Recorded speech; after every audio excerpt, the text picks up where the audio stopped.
Bem-vindos, senhoras e senhores, novamente ao canal Cesarpedia. Eu sou o César. Este é o nosso encontro 13 sobre o tema O que é animismo sofiânico. E nos 12 encontros anteriores nós falamos sobre o mito de Sofaia, que é o fundamento do animismo sofiânico. O animismo sofiânico, então, é uma forma de ver o mundo baseado na narrativa da deusa Sofaia.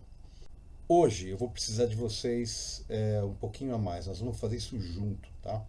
Eu vou fazer uma leitura de um texto que eu escrevi lá para 2017, 2018, mais ou menos, e ele apareceu no romance histórico de ficção chamado The Holy Divers, volume 2, O Retorno de Sofaia. O volume 1 e o volume 2 são duas tentativas minhas de contar a história através de romance, mas aqui nós estamos contando através das fontes. É bem interessante. Antes disso, Não a Imagem de Deus, agora também na Amazon. Vocês podem comprar na estante virtual ou na Amazon, ok? O livro é uma pérola. Peguem a cópia de vocês, hein? É uma edição limitada. O que eu vou precisar de vocês? Eu vou precisar da sua imaginação, meu querido e minha querida. Eu vou ler isso aqui e vocês vão ter que imaginar na cabeça de vocês um filme, tá? Então, quando o narrador estiver narrando, eu vou aparecer aqui. Quando for cenas, né? Vocês vão imaginar as cenas do que está se passando, para vocês perceberem a importância do Irineu na nossa pesquisa aqui. Então, vamos lá. Eu vou começar, então, como narrador. Então, vamos lá. Houve um homem que dedicou a vida a refutar os sabichões pagãos. Seu nome era Irineus, o bispo de Lugdunum, no território romano da Gália. Nascido na primeira metade do século II, em Esmirna, na Iônia, logo se tornou sacerdote da sua igreja. Devido às perseguições de Marcos Aurelius, muitos membros do clero local foram presos, mas ele conseguiu escapar e foi direto a Roma. Curiosamente, em vez de interceder por seus irmãos que padeciam no cárcere, seu objetivo foi entregar informações escritas ao Papa Eleutério a respeito das heresias de uma seita obscura do deserto, conhecida como montanismo. A seita, fundada na Frígia pelo padre Montanus, tinha os princípios básicos da doutrina cristã, embora acreditasse em novas revelações e êxtases, práticas não aprovadas pela Igreja. Eleutério, conhecido como bispo de Roma, acabou condenando o montanismo como herético e excomungou os seus membros. Irineus tinha consciência de que o seu trabalho era o produto genuíno da sua retidão única, o resultado de sua disposição obstinada. Se ninguém tivesse apontado as pequenas adaptações de Montanus às práticas da Igreja, ninguém jamais se importaria com elas. Montanismo? Migalhas. O futuro santo tinha ambições maiores. Ele percebeu o momento oportuno para destruir os pagãos e os seus falsos deuses. Enquanto isso, Fortuna, a falsa deusa romana da boa e má sorte, lançava seus dados. Durante a estadia de Irineus em Roma, ocorreu um massacre em Lugdunum, a sede de sua igreja. Ele deveria ter voltado imediatamente para restabelecer a liderança e retomar suas atividades pastorais, mas decidiu não fazê-lo. Por quê? Porque ele teve a honra de conhecer Valentinos, o Telestes alexandrino que ensinou Irineus tudo sobre as heresias dos pagãos. A mente astuta do sacerdote viu a oportunidade de ganhar prestígio e status entre o alto clero, absorvendo tudo o que podia para depois denunciar Valentinos como herege. A escola de Valentinos tinha fortes raízes em Roma, e sua influência já havia ultrapassado o noroeste da África e do Egito. Tinha se estendido até a Ásia Menor e o Levante. O fundador do movimento, Valentinos, chegou a Roma no tempo de Higino, floresceu sobre Pius e permaneceu até Anicetus. São papas da Igreja Católica. Nascido no Egito e educado em Alexandria, dizem que foi ensinado por Teudas, um discípulo de Paulo, e encontrou grande inspiração nas pregações de Policarpo, um discípulo de João, provavelmente um dos monges que cuidaram dele no fim da vida lá na ilha de Patmos. Embora seus ensinamentos tivessem forte influência cristã, O Christus, de quem Valentinos falava, não era o filho unigênito das cartas de Paulo, mas o Eion Christos, dos ensinamentos gnósticos do João, autor daquele livro secreto. Valentinos era conhecido por ser um homem carismático e de grande eloquência. Ireneus aproximou-se dele nos últimos anos de vida e aprendeu tudo o que pôde sobre o núcleo dos ensinamentos de Valentinos, o mito de Sofaia. Ele logo aprendeu que os ensinamentos de Valentinos não eram apenas heréticos, eles eram muito mais do que um mero desvio, como a interpretação de Montanus. Valentinos ensinava uma narrativa que afirma que o Deus Todo-Poderoso da Bíblia é cego e ignorante. Cena 1. Ireneus anda ao redor do seu scriptorium, tomado pela paixão de quem defende uma causa. E ele dita ao seu escriba em tom irônico e justo. Eles alegam que o demiurgo, a quem eles comparam com o nosso Deus Todo-Poderoso, imagina ter criado todas as coisas de si mesmo, enquanto ele, na realidade, os fez em conjunto com o poder produtivo de Akamot, que eles chamam pelo nome de Sofaia. Eles dizem que o Deus Todo-Poderoso criou o homem não com terra seca, como ensina a nossa Sagrada Escritura, mas de uma substância invisível, que consiste em matéria fluida e fusível. Absurdo! Eles não reconhecem que Deus fez o homem à sua imagem. Blasfêmia. E o narrador volta. Ireneus costumava pausar suas vigorosas exposições de tempos em tempos para uma revisão. Ele era cuidadoso com sua sintaxe, pois sabia o que estava fazendo. Ele tinha motivação, telos, intenção. Meus escritos devem ser impecáveis, ele dizia, se eu quiser alcançar o meu objetivo. Disse que o futuro bispo de Lyon estava em constante arrebatamento, um estado de espírito que os supersticiosos pensavam ser um estado de unidade com Deus. Suas palavras de retidão foram o resultado de um esforço intelectual monumental para proteger a igreja contra aqueles que tinham pontos de vista diferentes. Em poucas palavras, o telos de Ireneus foi dar à igreja a legitimidade para apagar a narrativa de Sofaia da imaginação do Antropos. E a ironia, né? Toda essa justeza não foi capaz de agradecer Valentinos por ter lhe dado um propósito, um telos. Cena 2. Ireneus, perdido em pensamento em seu catre, momentos antes de adormecer. Eles dizem que depois que o corpo de Adão estava pronto, Deus soprou nele, mas ele não deu vida ao corpo. Valentinos, ele mesmo, me ensinou que, sendo ignorante, o demiurgo não podia perceber que Sofaia havia depositado sua luz no corpo do primeiro homem. Foi Sofaia, não o nosso Deus, quem deu vida a Adão. De repente, um flashback onde Ireneus pergunta a Valentinos: por que Sofaia depositaria sua luz na carne de tal criatura pecaminosa? Valentinos responde: nós não somos criaturas pecadoras. Sofaia colocou sua luz divina no Antropos para usar o seu corpo como um útero para a sabedoria. O corpo humano deve carregar sua luz, a epinóia luminosa, escondida, até que ela cresça gradualmente em força. E então, o último pensamento antes de adormecer. No decorrer do tempo, o animal humano será preparado para receber a perfeita racionalidade, gnosis. É esse absurdo que lhe chamam de sabedoria. Fade in e volta para o narrador. Ireneus reuniu uma grande quantidade de informações, incluindo dicas sobre os rituais para homenagear os mistai, os iniciados nas escolas de mistérios. Eram rituais praticados em sigilo por diferentes culturas de adoradores da natureza, todos eles povos maus aos olhos dos padres da igreja. A disposição de Ireneus em aprender e refutar todas as ideias fundamentais dos adeptos dos mistérios acabou por se transformar exatamente no mais confiável legado do conteúdo dessas heresias. Suas habilidades nas letras e o seu desejo desenfreado de fornecer a base intelectual para a violência justa deram a ele o status de autoridade na palavra de Cristo. Sim, seus esforços foram bem-sucedidos, mas a ironia não perdoa.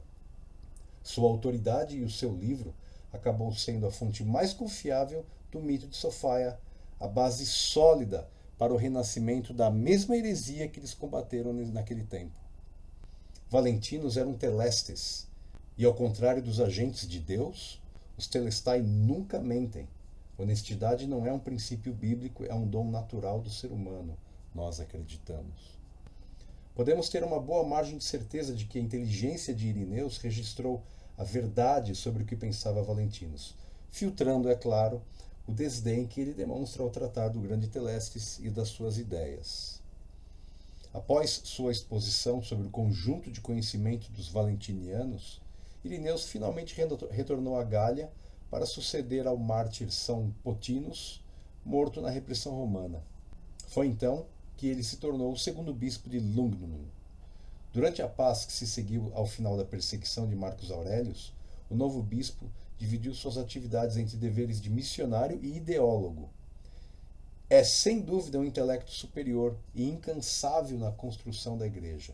É um pilar da igreja, Irineus. Irineus não é pouco. Seus escritos serviram de base para a teologia cristã primitiva. Seu livro mais famoso, Adversus Hereses, escrito durante os anos em Roma, é um relato detalhado dos ensinamentos de Valentinos, além de um trabalho comparativo entre outras seitas gnósticas. Cena 3. Irineu caminha apressado pelos bosques de Lyon, luz pálida de outono, vento gelado, imerso em pensamentos. Aqueles ensinamentos blasfemam contra a Sagrada Escritura, porque Deus disse: façamos o homem à nossa imagem, conforme a nossa semelhança. Domine ele sobre os peixes do mar, sobre as aves do céu, sobre os animais domésticos, e sobre toda a terra, e sobre todo réptil que se arrasta sobre a terra. Eles blasfemam quando dizem que nós não fomos feitos à imagem de Deus, porque a palavra de Deus diz: criou, pois, Deus o homem à sua imagem. A imagem de Deus o criou. Homem e mulher os criou. Agora, como pode Valentinos estar certo quando a palavra de Deus diz o contrário? Volta para o narrador. Imagina, pessoal, o Irineus andando com pressa nos bosques e a narração por cima da imagem. Os valentinianos ensinavam que a consumação de todas as coisas vai ocorrer quando tudo que for espiritual, ethos, estiver formado e aperfeiçoado por humanos espiritualizados, homens e mulheres éticos que adquiriram sabedoria, aqueles que foram iniciados nos mistérios por Achamoth, a divina Sofia. É preciso ler, então, espiritual como a ideia de ethos, ok? Porque o que é o ethos? O ethos é construção simbólica única, humana, com caráter educativo. Tradição que se deve repetir pelo hábito. Numa palavra, cultura. Ethos é a parte espiritual do animal humano, a coisa que o diferencia dos outros animais. Tudo é material aqui.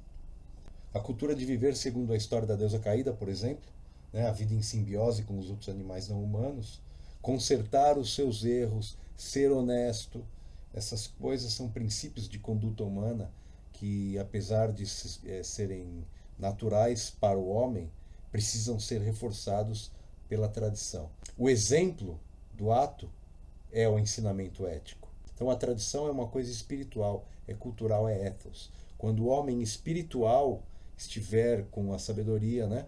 Quando o homem construir uma cultura de simbiose com a vida não humana, a coisa chega num ótimo, né? Chega no momento do ápice das capacidades humanas. Os mesmos ensinamentos com sintaxe e nomes diferentes, né, devido aos diferentes ethos, eram compartilhados por muitos telestai. E o propósito de todos eles era manter e transmitir o ethos, ou seja, sua cultura, sua produção espiritual, a antiga expertise teológica e cosmológica, por exemplo, que eles carregavam. Parte desse ethos consistia num conhecimento profundo sobre os assuntos divinos. Para o azar dos sabichões, essa cultura que eles transmitiam era definitivamente uma ameaça às narrativas da igreja e às intenções ocultas dos seus ideólogos. Eles conseguiam enxergar através dos caragmas da Bíblia, os sinais, né, que estão escritos no texto. Valentinus sabia que a Bíblia não era uma narrativa factual, mas era um mythos, uma história, assim como o mythos de Sofia. O mythos autêntico transmite simbologias universais, e ele frequentemente usava passagens bíblicas para dar suporte à veracidade de seus ensinamentos em virtude do simbolismo do caragma apresentado na narrativa cristã ou hebraica. O herege Valentinus respeitava a autoridade da tradição bíblica, mas ele lia os símbolos de forma diferente. Interessante, né? Essa era a heresia. De volta para o bosque, Irineu ofegante, ele para descansar, se apoia numa árvore e ele fala: apenas os bispos podem interpretar as escrituras. Cena 4. Irineus, inflamado, dita mais algumas linhas ao escriba. É assim que os valentinianos pervertem as escrituras para apoiar as suas pias opiniões. O sistema deles, que não foi anunciado por profetas, nem ensinado pelo Senhor, nem foi entregue pelos apóstolos, foi aprendido diretamente da perfeita sabedoria, que eles chamam de Sophia Akamot. Isso é heresia. Eles formam suas opiniões e pontos de vista através de outras fontes que não as escrituras. Isso é heresia. Eles leem coisas que não foram escritas. Eu gostaria de saber como eles fazem isso. Eles usam passagens das escrituras para que suas heresias não pareçam totalmente sem fundamento. Fazendo assim, entretanto, eles desconsideram a sacralidade das palavras de Deus. Isso é heresia. Eles subvertem a autoridade dada à Igreja pelo nosso Senhor Jesus Cristo e, em suas mentiras, desmembram e destroem a verdade. Essas pessoas remendam fábulas de velhas senhoras e depois se esforçam para adaptar os oráculos de Deus às suas ficções sem fundamento. Isso é heresia. O mesmo tipo de ficção e insanidade com que eles ensinam sobre o que se passa no interior do que eles chamam de pleroma. Os telestais sustentam que nós não fomos feitos à imagem de Deus. Eles afirmam que o Deus Todo-Poderoso é cego e ignorante. Isso é heresia. Isso não vai ficar assim. Fade, volta para o narrador.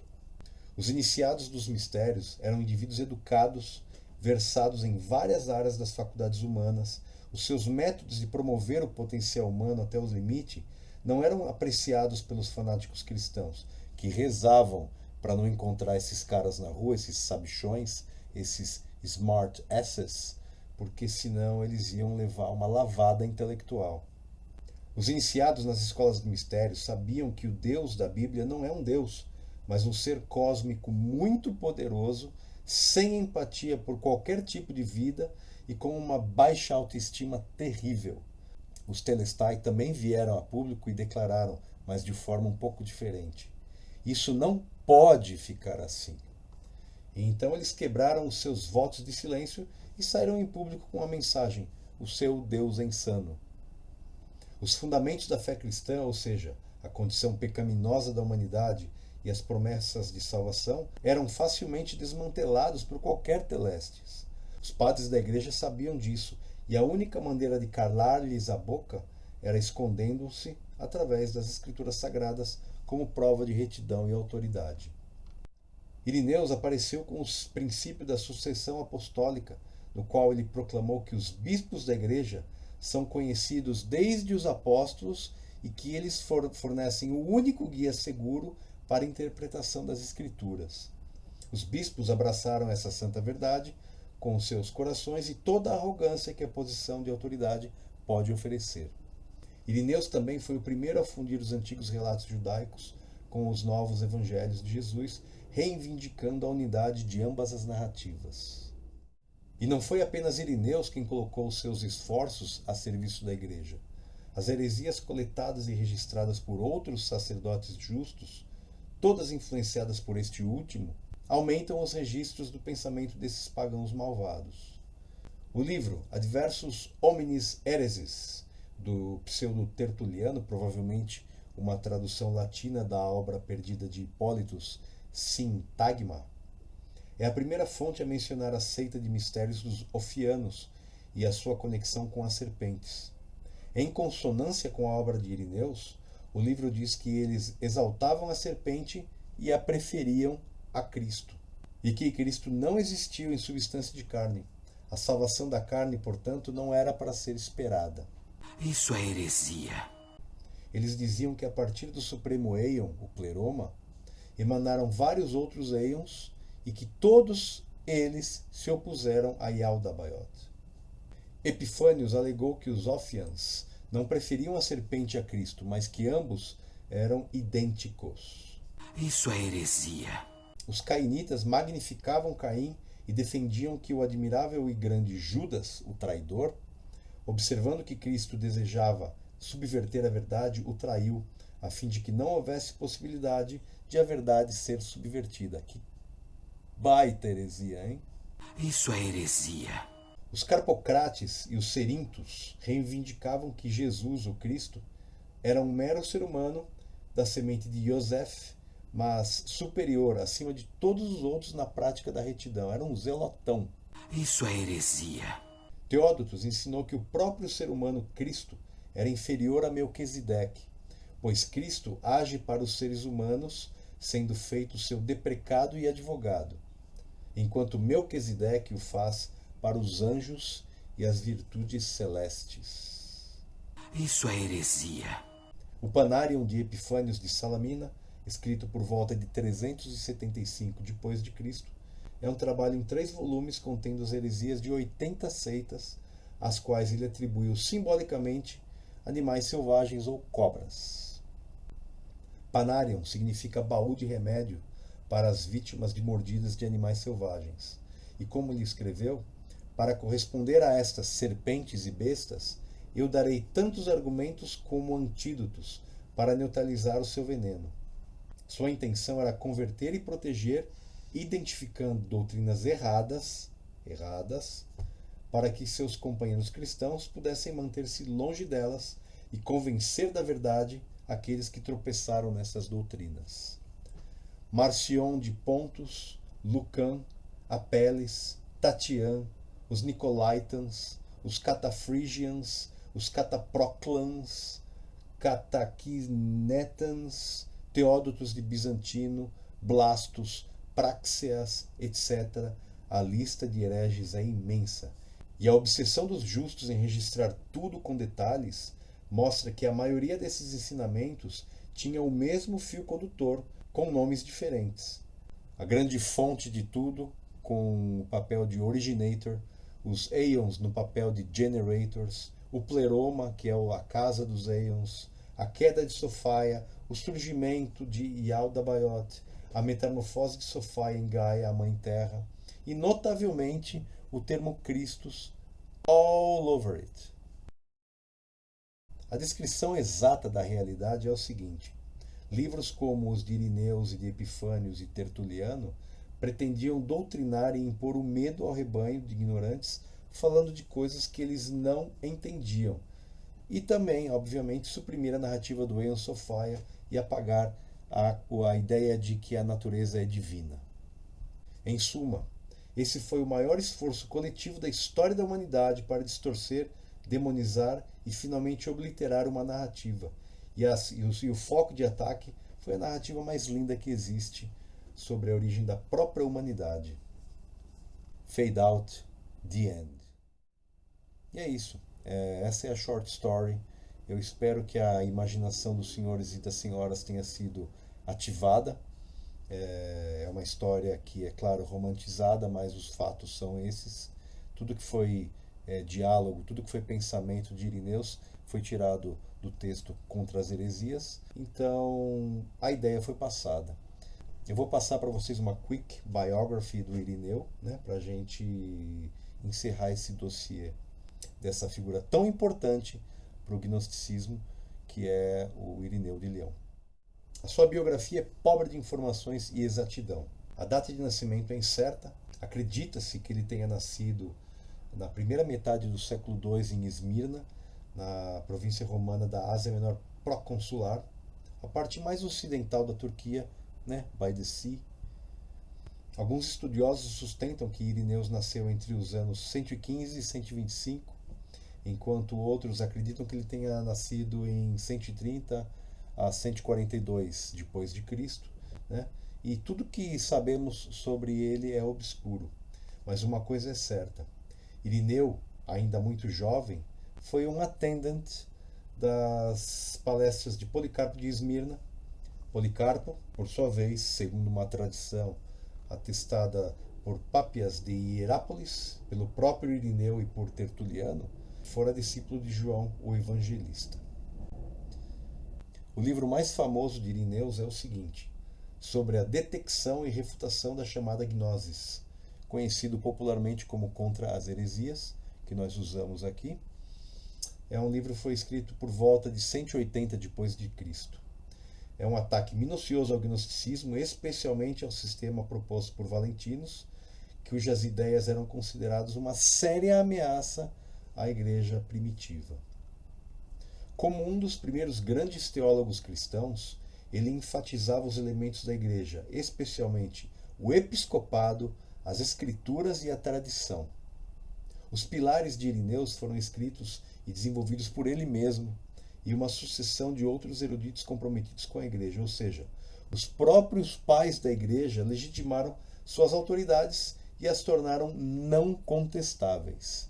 E atenção aqui, eu não estou falando incontestáveis. Em suma, a tradição da igreja foi construída por homens santos, fechados em seus círculos de autoridades.